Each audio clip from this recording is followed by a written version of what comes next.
Tonight, the army faces a new front line. But as cases and hospital admissions level out, new hope that London may have already seen the worst of the Omicron wave. Also ahead. Good evening. On the front line in the battle against COVID in our hospitals in London, there are new personnel facing new challenges. Around 200 army medics and support staff have been deployed across the capital in order to plug staff shortages. Absences caused by sickness or isolation, coupled with the usual winter pressures, have left the NHS struggling. There was some good news, though, today. Health Secretary Sajid Javid says Omicron is up to 90% milder than the Delta variant, and it looks as though cases and hospital admissions may have started to level off. Sam Holder has the latest. So, Sam, how concerned should Londoners be that the army's been drafted in to help out our hospitals? Lucrezia, it's just 4 times more than this time last month. But the good news is, as other parts of the country, and that's probably because... Sam, thank you. Well, joining me now is Professor Kevin Fenton. Well, there'll be plenty more coronavirus updates as well as the rest of the day's top stories on the ITV News at 6:30 with Charlene.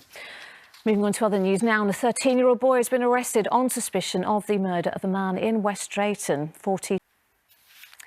Now, in just under an hour's time, as workers from the RMT union walk out on the Central and Victoria lines, it could be the start of the longest strike in Tube history. It's because of an ongoing dispute over rosters for the night tube, and it could last for the next 6 months. Well, Carolyn Sim is in Covent Garden for us this evening. So, Carolyn, just how much disruption can we expect?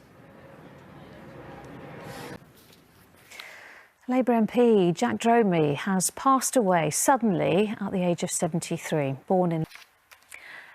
This Sunday, when Arsenal take on Nottingham Forest in the FA Cup third round, they'll be on the pitch wearing a new all-white strip. It's part of the club's No More Red campaign, which aims to highlight increasing youth violence. Last year, 30 teenagers were killed in the capital as a result of violent crime.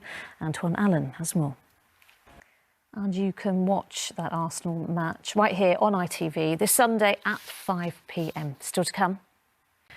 But first, this week, children all across the capital have been returning to the classroom for the start of the new school term, and with parents, teachers and pupils hoping they'll be able to keep doing so, some schools are trialling new equipment to help control the spread of COVID. CO2 monitors, which can track the ventilation levels in classrooms, were being used this morning at Chestnut Lane Infants in Amersham. Martin Stew went to take a look.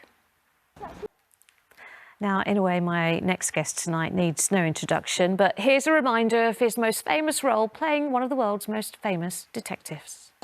He's about to make his return to the London stage with a retrospective on his more than 50-year career, a 3-week residency at the Harold Pinter Theatre. Well, earlier I got to speak to Sir David, and I started by asking him what people can expect from the show. The audience... Now, tell us, though, real or fake? And is it true, or how integral was that moustache for you actually getting into the role and getting into the part? Oh, well.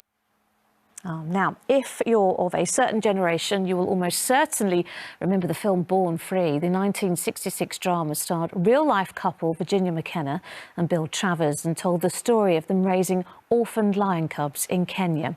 Both lifelong wildlife campaigners, Virginia opened an exhibition of life-sized bronze lions in Waterloo this morning.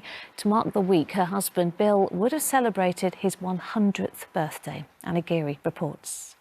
A reminder of our top story tonight. Around 200 are... All right, time for the weather now. Here's Amanda with a forecast. And finally, Chevelle Dynot was just 7 years old when he was talent spotted in a gym class at his primary school in Brixton.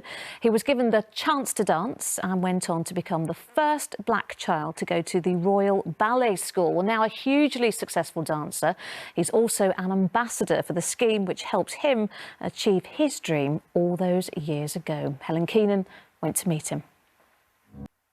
Well, that is it for now. We are back with the late update at 10:55. Coming up, Charlene with the ITV Evening News, but from me and the rest of the London team. Bye-bye.